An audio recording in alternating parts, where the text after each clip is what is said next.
રતનપર તથા અડાળા તથા આજુબાજુના વિસ્તારની સોસાયટીઓના રહેવાસીઓની અવારનવાર રજૂઆતો હતી કે વિદેશી વિદ્યાર્થીઓ અલગ અલગ પ્રવૃત્તિઓમાં સંડોવાયેલા છે ગેરકાયદેસર, જેના અનુસંધાને આજ વહેલી સવારથી જ ચેકિંગ ચાલુ છે ટીમો બનાવી, અને હાલ સુધીમાં 150 જેટલા ઘરો ચેક કરવામાં આવ્યા છે. આવી કોઈ શંકાસ્પદ વસ્તુઓ મળી આવેલ નથી.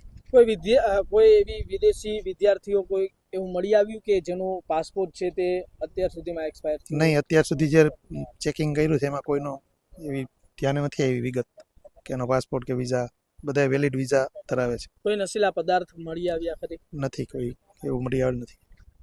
જે ચોક્કસથી જે રીતના આપે જે સાંભળી ત્યાં વાતને લઈને એક મહત્વની જે ચકાસણી કરવામાં આવી, તપાસ જે હાથ ધરવામાં આવી, 150 જેટલા વિદ્યાર્થીઓને છે તે અહીંયાથી તપાસવામાં આવ્યા, પરંતુ હજી સુધી છે તે કોઈ બાબતને લઈને એ ધ્યાને નથી આવ્યું કે કોઈ નશીલો પદાર્થ છે તે મળી નથી આવ્યો ને કોઈ પણ છે તે શંકાસ્પદ વસ્તુ છે તે અહીંયાથી મળી નથી આવી. ત્યારે એસઓજી પોલીસની તપાસને લઈને જે મહત્વની વાત હતી ત્યારે અત્યારે અહીંયા BSNTV ચેનલની ટીમ પહોંચી અને જ્યારે જોયું ત્યારે જે પોલીસ અધિકારી સાથે આપણે વાત કરી ત્યારે ખબર પડી કે 150 જેટલા જે વિદેશી વિદ્યાર્થીઓ છે તેની તપાસ કરવામાં આવી, પરંતુ હજુ સુધી કોઈ વસ્તુ છે તે મળી આવી નથી.